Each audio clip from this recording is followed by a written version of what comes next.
अस्सलामुअलैकुम। उम्मीद है आप तमाम स्टूडेंट्स खैर आफियत से होंगे और आपको मेरी आवाज़ क्लियरली आ रही होगी। मैं मोहम्मद साजिद आपका ट्रेनर आपको इस ऑनलाइन कोर्स क्रिएटिव डिज़ाइनिंग में वेलकम करता हूं, जो कि ग्राफिक्स डिज़ाइनिंग के हवाले से है। So you will learn complete graphics designing from basic to advance with live projects on the way. इस कोर्स में आप logos, flexes, brochures, cards, banners, social media posts और वेब डिज़ाइनिंग प्रैक्टिकली सीख पाएंगे। So without wasting time let's start.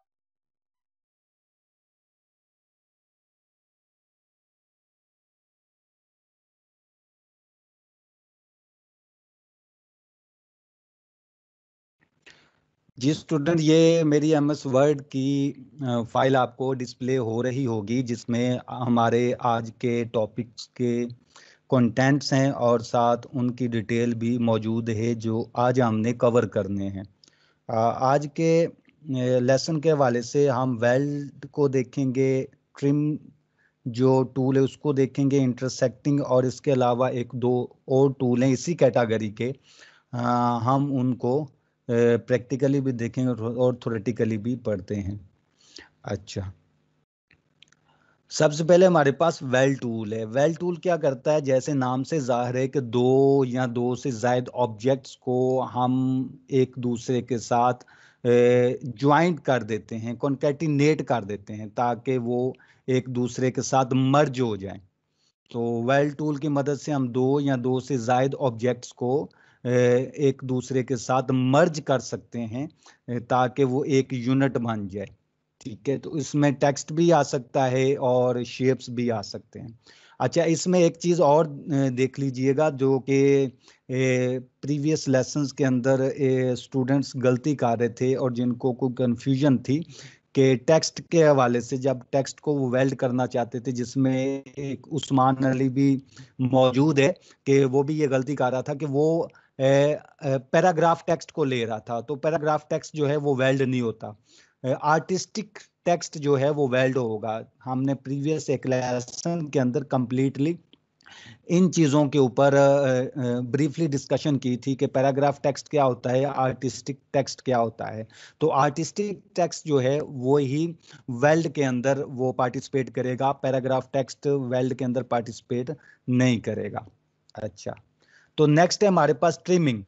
Trimming objects के trimming से मुराद ये है कि एक ऑब्जेक्ट की मदद से दूसरे ऑब्जेक्ट को क्रॉप कर देना, कट कर देना, इसको कहते हैं ट्रिमिंग।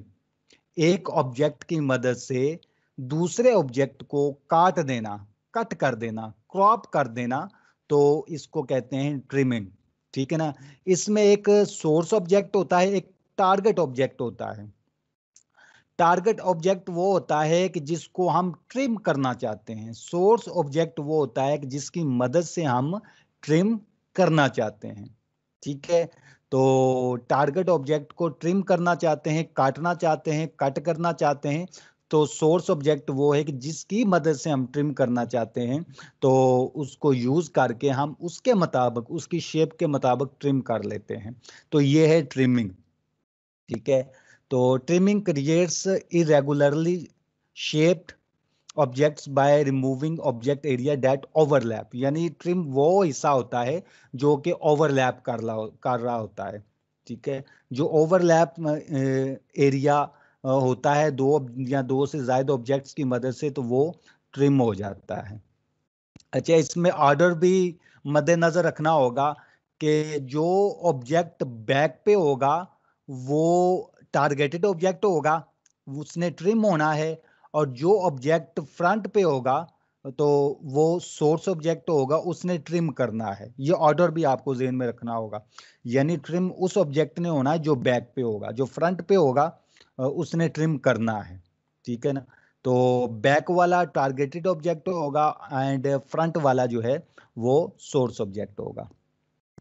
उसके साथ है नेक्स्ट इंटरसेक्टिंग ऑब्जेक्ट्स, यानी दो ऑब्जेक्ट्स को आपस में मिलाया जाए और वो एक दूसरे से ओवरलैप करें, और जो एरिया ओवरलैप्ड होता है वो एरिया सेपरेट हो जाता है, यानी अलहदा से कॉपी होके डुप्लीकेट होके उतना एरिया एक नई शेप बन जाती है। तो ये कहलाता है इंटरसेक्टिंग ऑब्जेक्ट्स, यानी दो ऑब्जेक्ट्स को आपस में मिलाया जाए एक दूसरे के ऊपर, और वो उनका कुछ ना कुछ पोर्शन जहाँ पे ओवरलैप हो रहा होता है, तो जब उनको इंटरसेक्ट किया जाता है तो वो ओवरलैप्ड एरिया जो है उसकी एक अलहदा से सेपरेट शेप बन जाती है। तो इसको कहते हैं intersecting. Intersecting create a new object from the area where two or more objects overlap. The shape of this new object can be simple or complex depending on the shapes you intersect. ठीक है, तो ये था हमारा आज का theoretically पढ़ने के लिए। तो अब हम चलते हैं अपने कोरोड्रा पे और इनको प्रैक्टिकली करके देखते हैं।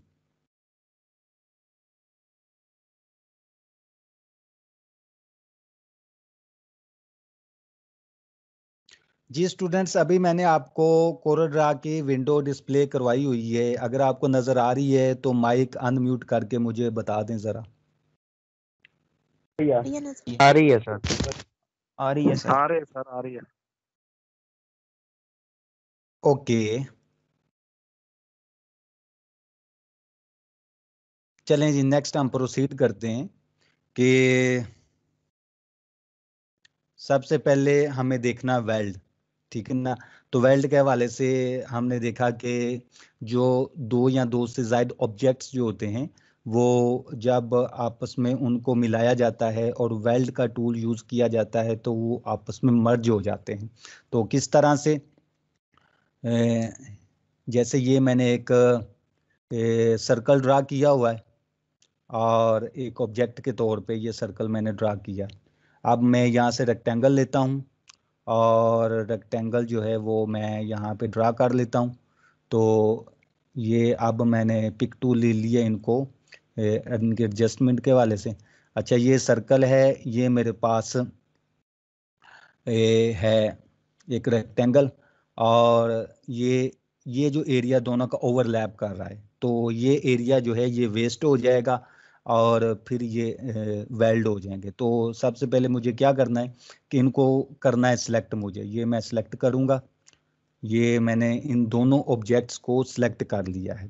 तो प्रॉपर्टी बार के अंदर हम आए तो यहाँ पे आप देखेंगे कि ये 1 2 3 4 5 6 टूल्स मौजूद हैं। पहला वेल्ड का, दूसरा ट्रिम का, नेक्स्ट इंटरसेक्ट का, नेक्स्ट सिंप्लीफाई का, नेक्स्ट है फ्रंट माइनस बैक, और जो लास्ट पे है बैक माइनस फ्रंट, जो आज हमने करने हैं, जो कि एक ही कैटेगरी से रिलेटेड हैं।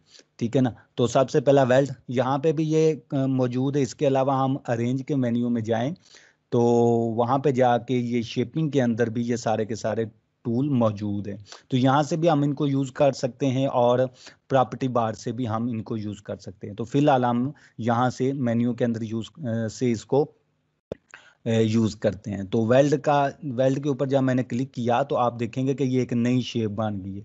यानी जो दो शेप्स मैंने ड्रा की थी और आपस में उनको एक दूसरे पे ओवरलैप करवाया था, तो जहाँ पे ओवरलैप किया था वो पार्ट जो है वो वेस्ट हो गया, तो उसके ज़रिए ये एक नई शेप बन गई है। यानी दोनों शेप जो हैं वो मर्ज हो के एक शेप के अंदर कन्वर्ट हो गई हैं।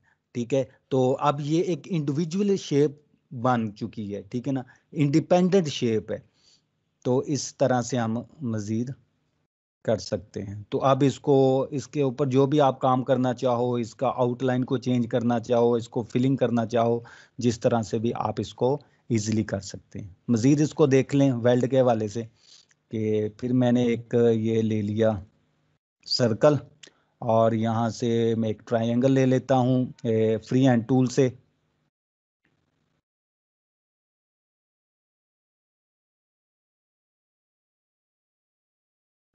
ये ट्रायंगल नुमा एक शेप मैंने ले ली है और इसको मैं पकड़ के इसके ऊपर लेके आता हूँ और एक और क्लिक करके इसको थोड़ा रोटेट कर लेता हूँ। ठीक है ना, और इसको करता हूँ मैं डुप्लीकेट, कंट्रोल+D की शॉर्टकट की के साथ।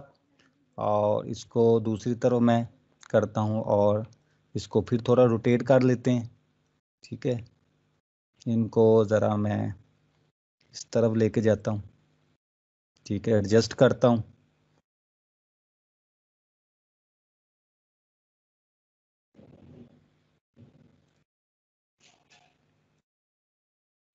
ये हो गया। अब मैं इनको कर लेता हूँ सिलेक्ट, तीनों को, ये तीनों को मैंने सेलेक्ट कर लिया और ऊपर जाके प्रॉपर्टी बार के अंदर वेल्ड का टूल यूज़ करता हूँ तो आप देखेंगे कि ये वेल्ड हो चुकी हैं और सारी की सारी शेप जो हैं वो एक यूनिट और आपस में मर्ज हो गई। ठीक है, इसी तरह से हम ले लेते हैं जी टेक्स्ट को।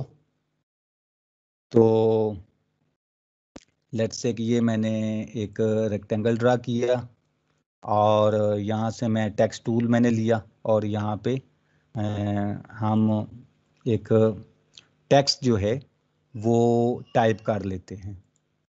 मैं इसका थोड़ा सा साइज बढ़ा दूं तो ये है।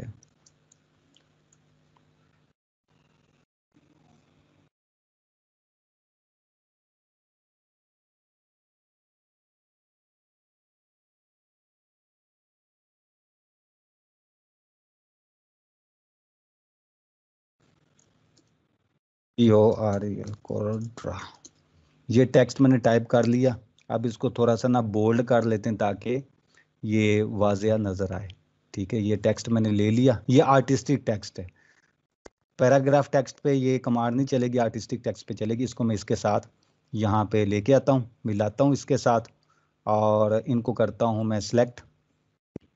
सिलेक्ट करने के बाद मैं वेल टूल यूज़ करता हूँ तो आप देखेंगे कि ये इस पे दोनों ऑब्जेक्ट्स आपस में मर्ज हो गए हैं। ठीक है ना, जैसे मैं इनको ये कलर फिल करता हूँ यहाँ कलर पैलेट से तो आप देखेंगे कि ये एक यूनिट बन गया है आपस में मर्ज हो के। ठीक है, तो ये इस तरह से हमारा जो है वो वेल्ड का टूल यूज किया जाता है, वेल्ड की कमांड यूज की जाती है दो या दो से ज्यादा ऑब्जेक्ट्स को मर्ज करने के लिए। तो ये यूज किया जाता है इस तरह से। अच्छा स्टूडेंट, ये था हमारा वेल्ड के वाले से कि हम दो या दो से ज्यादा ऑब्जेक्ट्स को वेल्ड करके किस तरह मर्ज कर सकते हैं। नेक्स्ट हमारे पास ट्रिम। ट्रिम के वाले से हमने ये पढ़ा कि हम एक ऑब्जेक्ट की मदद से दूसरे ऑब्जेक्ट को काट दें, कट कर दें, क्रॉप कर दें तो वो हमारा कहलाएगा ट्रिमिंग। इसके अंदर एक टारगेट ऑब्जेक्ट होता है, एक सोर्स ऑब्जेक्ट होता है। टारगेट ऑब्जेक्ट वो कि जिस पे हमने काम करना है, जिसको हमने ट्रिम करना है, that is called target object. और जिसकी मदद से हमने ट्रिमिंग करनी है that is called source object. ठीक है, तो इसमें भी आर्डर का जो है ना वो आपको मद्देनजर रखना होगा कि टारगेट ऑब्जेक्ट वही बनेगा जो बैक पे होगा। ठीक है ना, तो जिसको आपने टारगेट बनाना है उसको पहले सोर्स ऑब्जेक्ट के बैक पे ले जाना पड़ेगा। तो जैसे ये मैं एक ड्रा कर लेता हूँ, अभी हम करेंगे उसकी ट्रिम की कमांड की प्रैक्टिस। तो ये एक मैंने रेक्टेंगल ड्रा कर लिया है। ठीक है ना, ये रेक्टेंगल मैंने ड्रा कर लिया है। अब मैं एक यहाँ पे सर्कल ड्रा करता हूँ। ये मैंने सर्कल ड्रा कर लिया है। तो इस सर्कल को यहाँ से पकड़ के इसके सेंटर में लेके आता हूँ। ठीक है, तो ये मैं सेंटर में ले आया। अब इन दोनों को मैं करता हूँ सिलेक्ट। सिलेक्ट करने के बाद यहाँ पे प्रॉपर्टी बार के अंदर आ जाएं तो ये ट्रिम की कमांड मौजूद है, यहाँ पे भी है। इधर अरेंज में चले जाएं, अरेंज में जाके शेपिंग के अंदर जाके तो ये वेल्ड से नीचे ट्रिम की कमांड मौजूद है। तो ये मैं करूँगा इसको ट्रिम। तो क्या होगा कि आप देखेंगे कि ये जो हमारा सोर्स ऑब्जेक्ट है ये इसको मैं सेपरेट कर लेता हूँ। तो आप देखेंगे हमारा जो है टारगेट ऑब्जेक्ट, तो इसके अंदर ये ट्रिम हो गया है, उस शेप में ट्रिम हो गया है, उतने एरिया में ट्रिम हो गया जो कि ओवरलैप कर रहा था। ठीक है ना, तो ये यहाँ से ट्रिम हो गया। कैसे, जब मैं इस अब ये एक इमेज, एक ऑब्जेक्ट इंडिपेंडेंट ऑब्जेक्ट बन गया। जैसे मैं इसको करता हूँ फिल, मैं जब मैंने फिल किया तो आप देखेंगे कि ये जहाँ पे सर्कल मौजूद था वो सर्कल वैसे ही ट्रिम हो गया, यानी ये यहाँ से निकल गया। और इतना एरिया जो है वो ट्रांसपेरेंट हो गया है। ट्रांसपेरेंट मीन कि इतना एरिया जो है इसका बैकग्राउंड रिमूव हो गया है, बैकग्राउंड बिल्कुल खत्म हो गया है, ठीक है ना। तो ये ट्रांसपेरेंट बन गया। तो ट्रांसपेरेंट को जज करना हो तो कैसे करेंगे कि हम इसके पीछे कोई बैकग्राउंड लगा देते हैं, तो उसकी मदद से हमें पता चल जाएगा कि ये ट्रांसपेरेंट है। लेट्स से कि ये मैं करता हूँ, यहाँ से एक रेक्टेंगल ड्रा करता हूँ और इसको मैं कलर कर देता हूँ, येलो कलर कर दिया, ठीक है ना। अब मैं इसको लेके आता हूँ इसके ऊपर, तो ये मैं इसके ऊपर लेके आया। तो ये चूंकि मुझे इसका बैकग्राउंड लेना है चेक करने के लिए कि वाकई जो मेरा सर्कल ट्रिम हुआ है वो ट्रांसपेरेंट है कि नहीं, तो इसको मैं इसके बैक पे ले जाना चाहता हूँ। तो किस तरह से, यहाँ से भी मैं राइट क्लिक करूँगा, राइट क्लिक करने के बाद तो आर्डर आर्डर और टू बैक, ठीक है ना। तो मैं बैक पे ले गया। यहाँ से भी हो सकता है अरेंज के मेन्यू में जाके, हमने लास्ट टाइम पढ़ा था वहां पे आर्डर की ऑप्शन है, वहां से भी हो सकता है। तो आप देखेंगे कि ये जो मेरा ट्रिमिंग एरिया है ये ट्रांसपेरेंट है। इट्स मीन कि इसका बैकग्राउंड रिमूव हो चुका है बिल्कुल, और ये ट्रांसपेरेंट बन गया है, ठीक है। तो ये इस तरह से हम ट्रिमिंग कर लेते हैं।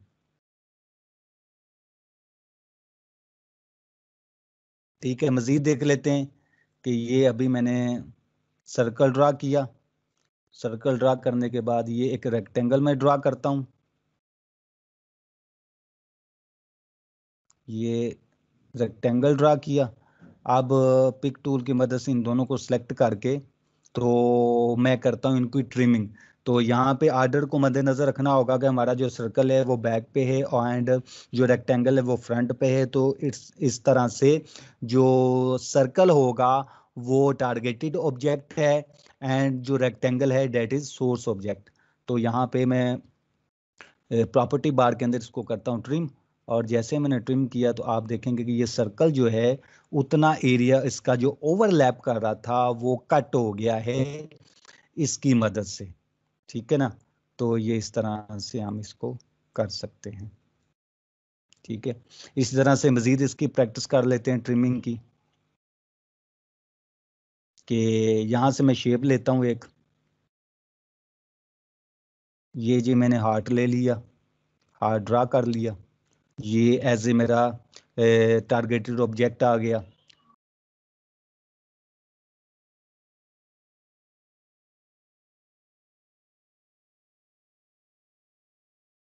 और यहाँ से मैं ले लेता हूँ एक एरो, ये एरो ले ली मैंने, और मैं इसको इसके ऊपर ही एरो को ड्रा कर लेता हूँ यहाँ तक, ठीक है। अब मैं इन दोनों को करता हूँ सेलेक्ट, सेलेक्ट करके इनको करता हूँ ट्रिम। ये मैंने ट्रिम किया, और ये जो मेरा सोर्स ऑब्जेक्ट है एरो इसको अलहदा कर लेता हूँ। तो आप देखेंगे कि ये यहाँ से जहाँ पे ये एरो मौजूद था उतना हिस्सा जो है ट्रिम हो गया है। इसको मैं कलर करता हूँ तो आपको मजीद वाजिया हो जाएगा, ठीक है ना। अब ये इतना एरिया ट्रांसपेरेंट है, ट्रांसपेरेंट मीन कि इसका बैकग्राउंड बिल्कुल रिमूव हो चुका है, ठीक है। तो ये हो गया हमारा ट्रिमिंग। इसी तरह से हम कैरेक्टर्स के ऊपर यानी टेक्स्ट के ऊपर भी ये ट्रिमिंग कर सकते हैं। वो कैसे कि लेट्स से कि ये मैंने रेक्टेंगल ड्रा किया, और यहाँ से टेक्स्ट टूल की मदद से मैं जी एक टेक्स्ट ऐड कर लेता हूँ। यहाँ से मैं इसका फॉन्ट साइज इंक्रीज करके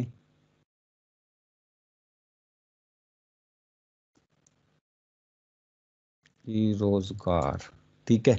इस टेक्स्ट को मैं सिलेक्ट करता हूँ कंट्रोल+A की शॉर्टकट की के साथ, और यहाँ से एक बोल्ड सा मैं ले लेता हूँ इसका फॉन्ट स्टाइल, और इसको ला के मैं यहाँ पे करता हूँ एडजस्ट,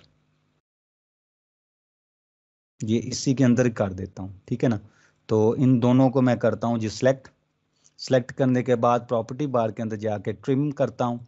तो आप देखेंगे कि ये जो है इसको मैं बाहर निकाल देता हूँ अपने सोर्स ऑब्जेक्ट को। तो आप देखेंगे कि ये जो मेरा टारगेटेड ऑब्जेक्ट था रेक्टेंगल, इसके अंदर ये किस तरह से आ गया है ये मेरा टेक्स्ट। इसको अगर मैं कलर करूं तो आप देखेंगे कि ये इस तरह से इसके अंदर और किस तरह से टेक्स्ट आ गया, और ये ट्रांसपेरेंट है। ट्रांसपेरेंट मीन कि ये इसका बैकग्राउंड नहीं है। ये कैसे कि ये जो मैं ऊपर लेके आया था इसको नीचे ले आता हूँ और इसको एज ए बैकग्राउंड यूज़ करके मैं इसको इसके ऊपर लाता हूँ, तो आप को वाज़िया हो जाएगा कि ये जो ई रोज़गार लिखा हुआ है जो कि ट्रिमिंग की मदद से हमने किया है, तो ये ट्रांसपेरेंट है कि इसका बैकग्राउंड नहीं है। ठीक है, तो ये इस तरह से हम ट्रिमिंग कर सकते हैं। यानी एक सोर्स ऑब्जेक्ट की मदद से टारगेटेड ऑब्जेक्ट को हम ट्रिम कर देते हैं तो उतना हिस्सा कट जाता है। ठीक है, तो इस तरह से आप डिफरेंट शेप्स इन टूल्स को यूज करके बना सकते हो अपनी रिक्वायरमेंट के मुताबिक। अच्छा जी, ये हो गया वेल्ड के बाद ट्रिमिंग, और ट्रिमिंग के बाद नेक्स्ट जो है वो हमारे पास है इंटरसेक्ट। इंटरसेक्ट मीन के जहाँ पे दो या दो से ज्यादा ऑब्जेक्ट आपस में ओवरलैप करेंगे, उस ओवरलैपिंग एरिया के ऊपर एक नई शेप बन जाएगी। वो कैसे, ये भी देख लेते हैं। अच्छा, ट्रिमिंग की एक और मैं प्रैक्टिस आपको करवा दूं कि ये लास्ट टाइम हमने जो फर्स्ट टाइम जिन्होंने साथ हमारे चल रहे हैं कि जब हमने एक फ्लैग बनाया था तो उसमें फ्लैग के अंदर हमारे पास मून बनाने के हवाले से दुश्वारी हो रही थी। तो उसको किस तरह किया जाए कि ये मैंने एक ले लिया जी सर्कल। अभी ट्रिमिंग की दोबारा से प्रैक्टिस कर लेते हैं। ये सर्कल मैंने ले लिया और इसी को मैं डुप्लीकेट कर लेता हूँ Ctrl+D की शॉर्टकट की के साथ। ये डुप्लीकेट कर लिया और इसको मैं ज़रा एडजस्ट कर लेता हूँ यहाँ पे। अब मैं करता हूँ जी इन दोनों को सिलेक्ट करके, तो मैं इसको करता हूँ ट्रिम। तो ये मैंने ट्रिम किया, तो आप देखेंगे कि ये सोर्स ऑब्जेक्ट जो है ये टारगेट ऑब्जेक्ट को किस तरह से ट्रिम कर दिया है और ये हमारे पास मून जो है वो क्रिएट हो गया। ठीक है, तो ये ट्रिम की मदद से। अच्छा, नेक्स्ट जो हम इंटरसेक्ट की प्रैक्टिस करते हैं कि इंटरसेक्ट दो ऑब्जेक्ट्स जहां पे ओवरलैप करते हैं तो वहां पे जाके एक नई शेप क्रिएट हो जाती है। वो कैसे कि ये मैंने किया जी, एक सर्कल ड्रा किया हुआ है और इसी का डुप्लीकेट ले लेते हैं। Ctrl+D के साथ इसी का डुप्लीकेट ले लिया और इसको ज़रा इधर मैं एडजस्ट कर लेता हूँ। ठीक है ना, तो आप देखेंगे कि दो सर्कल मेरे पास मौजूद हैं, इनमें दोनों के एक दूसरे के ऊपर ओवरलैप करवाया हुआ है और ये एरिया जो है ये ओवरलैप कर रहा है। ठीक है ना, इसमें दोनों सर्कल जो हैं, दोनों शेप जो होंगी जो इस इंटरसेक्ट के अंदर पार्टिसिपेट करेंगी, उनके अंदर कोई फर्क नहीं पड़ेगा। ठीक है ना, उन शेप्स के अंदर कोई मॉडिफिकेशन नहीं होगी, लेकिन एक तीसरी शेप जो है वो क्रिएट हो जाएगी। वो कैसे कि ये मैंने इन दोनों को किया सिलेक्ट, और सिलेक्ट करने के बाद ये हमारे पास वेल्ड के बाद ट्रिम भी हो गया, ट्रिम के बाद ये इंटरसेक्ट। इसके ऊपर जब मैंने क्लिक किया तो आप देखेंगे कि ये जो एरिया है ये इतना एरिया ओवरलैप्ड एरिया एक नई शेप बन गई है और ये दोनों शेप्स वैसे की वैसी हैं। ठीक हो गया जी, तो ये इस तरह से इंटरसेक्टिंग कर सकते हैं। लेट्स से कि ये मैंने एक रेक्टेंगल ड्रा किया हुआ है और रेक्टेंगल ड्रा करने के बाद ये मैं करता हूँ यहाँ पे सर्कल ड्रा। ठीक है ना, ये मैंने कर लिया जी सर्कल ड्रा, और सर्कल ड्रा करने के बाद क्या है कि मैं इनको करता हूँ सिलेक्ट करने के बाद मैं इनको करता हूँ इंटरसेक्ट। तो आप देखेंगे कि ये जो एरिया है ये नया बन गया है। अगर लेट्स से कि आप किसी शेप के अंदर कोई एरिया सेपरेट करना चाहते हो, जैसे ये एक नया बन गया है। ठीक है ना, Ctrl+Z करके मैं लेके आता हूँ, तो इसको मैं अलहदा से कलर कर दूं, इसको मैं अलहदा से कलर कर दूं, तो आप देखेंगे कि इस तरह से मैं किस तरह डिज़ाइन अपने बना सकता हूँ। तो इंटरसेक्ट से क्या मुराद है कि ये एक शेप को दूसरी शेप के मुताबिक जब ओवरलैप करते हैं तो वहाँ पे एक नई शेप बन जाती है, जबकि पहले वाली शेप जो हैं वो वैसे मौजूद रहती हैं। हम इसको मज़ीद कर लेते हैं, यहाँ पे ये देखें, और इसको मैं सर्कल को बढ़ा लेता हूँ। ये मैंने शिफ्ट की प्रेस करके सर्कल का साइज इंक्रीज किया है, तो ये अपने ही सेंटर से ये इसका साइज इंक्रीज हुआ, यानी इसका सेंटर जो है वो एक ही जगह पे रहा है। ठीक है, तो मैं इसको सेलेक्ट करता हूँ और इसको सेलेक्ट करने के बाद शिफ्ट की प्रेस करके इस पे क्लिक करता हूँ तो ये दोनों शेप्स सेलेक्ट होगी, रेक्टेंगल और ये सर्कल। ठीक है ना, अब मैं इनको करता हूँ इंटरसेक्ट। ये मैंने इंटरसेक्ट किया तो आप देखेंगे कि यहाँ पे ये एक नई शेप बन गई है। ठीक है ना, ये नई शेप बन गई। कंट्रोल Z करता हूँ क्योंकि वो अपने इसी मुकाम पे आ जाए। तो इसको मैं कुछ कलर कर देता हूँ। तो ये इस तरह से हम अपने डिज़ाइन जो हैं वो बना सकते हैं। ठीक है ना, तो इंटरसेक्ट का भी पता चल गया कि ये क्या करता है कि दो शेप जहाँ पे दो या दो से ज़ायद शेप जहाँ पे आप ओवरलैप करती हैं, वो ओवरलैप्ड एरिया जो है वो एक नई शेप जो है उसकी बन जाती है। ठीक है, तो ये था इंटरसेक्ट। नेक्स्ट है हमारे पास सिंप्लीफाई। सिंप्लीफाई भी ऑलमोस्ट वही टास्क परफॉर्म करता है जो ट्रिमिंग की कमांड टास्क परफॉर्म करती है। कैसे, ये मैंने एक ले ली शेप रेक्टेंगल और ये मैं यहाँ पे सर्कल ले लेता हूँ। ये मैंने सर्कल ले लिया।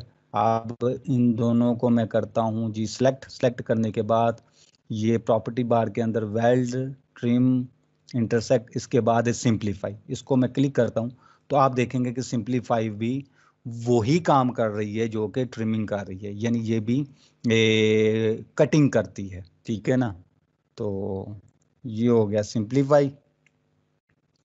उसके बाद नेक्स्ट जो है वो हमारे पास देख लेते हैं। ये मैंने एक शेप ड्रा की और ये मैंने एक सर्कल ड्रा किया और इस सर्कल को हम इसके ऊपर ले आते हैं, यहाँ पे एडजस्ट कर लेते हैं। अब इन दोनों शेप्स को मैं पिक टूल की मदद से सिलेक्ट कर लेता हूँ। सिलेक्ट करने के बाद ये वेल्ड हो गया, ट्रिम हो गया, इंटरसेक्ट हो गया, सिंप्लीफाई हो गया। नेक्स्ट है फ्रंट माइनस बैक। जिस तरह से नाम से जाहिर है फ्रंट माइनस बैक, यानी ये फ्रंट जो है वो माइनस हो जाएगा बैक से। वो कैसे कि ये इनको सेलेक्ट किया तो मैं यहाँ से करता हूँ फ्रंट माइनस बैक, तो क्या होगा, तो इनको सेलेक्ट करके front minus back, what is this, अच्छा ये ऐसे करते हैं हम, ये फ्रंट माइनस बैक, यानी जो फ्रंट होता है जहां पे ओवरलैप कर रहा होता है तो उससे बैक जो है वो माइनस हो गया। ठीक है ना, तो ये इस तरह से। फिर दोबारा से मैं इसको ट्राई करता हूँ कि ये मैंने सर्कल ड्रा किया और ये मैंने एक रेक्टेंगल ड्रा किया।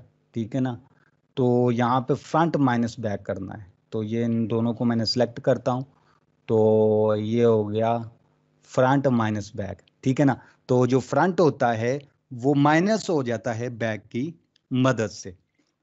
ठीक है, तो ये इस तरह से ये काम करता है। अच्छा, नेक्स्ट जो है वो बैक माइनस फ्रंट है, ये उसका रेसिप्रोकल है, उसके उलट काम करता है। कैसे कि यहाँ से ये मैंने रेक्टेंगल ड्रा किया, ये हमारा बैक हो गया और ये मैं सर्कल ड्रा करता हूँ, ये हमारा फ्रंट हो गया। ठीक है ना, तो इन दोनों को मैं करता हूँ यहाँ से सेलेक्ट करने के लिए ये लास्ट वाली जो ऑप्शन है बैक माइनस फ्रंट, अगर मैं इसको करता हूँ तो ये बैक माइनस हो गया है फ्रंट से।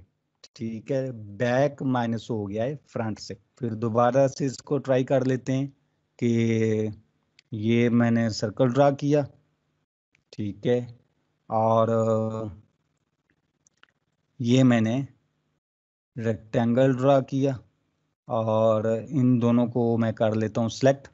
ये सेलेक्ट करने के बाद तो बैक माइनस फ्रंट अगर मैं करूँगा तो आप देखेंगे कि ये बैक जो है ये माइनस हो गया फ्रंट से। ठीक है, तो ये था हमारा आज का लेसन के हवाले से कि हमने वेल्ड किया, ट्रिम किया, इंटरसेक्ट किया, सिंप्लीफाई किया, फ्रंट माइनस बैक टूल को यूज़ किया, बैक माइनस फ्रंट टूल को यूज़ किया। ये 6 टूल्स आज हमने पढ़े हैं और इसको आपने प्रैक्टिकली भी देखा कि किस तरह ये फंक्शन परफॉर्म करते हैं। ठीक है ना। तो बड़े यूज़फुल टूल्स हैं कि इनकी मदद से हम अपनी शेप जो हैं वो अपनी रिक्वायरमेंट के मुताबिक शेप्स बना सकते हैं और अपने डिज़ाइन में इनको यूज़ कर सकते हैं। तो उम्मीद है कि आपको इस क्लियरली समझ आ गई होगी।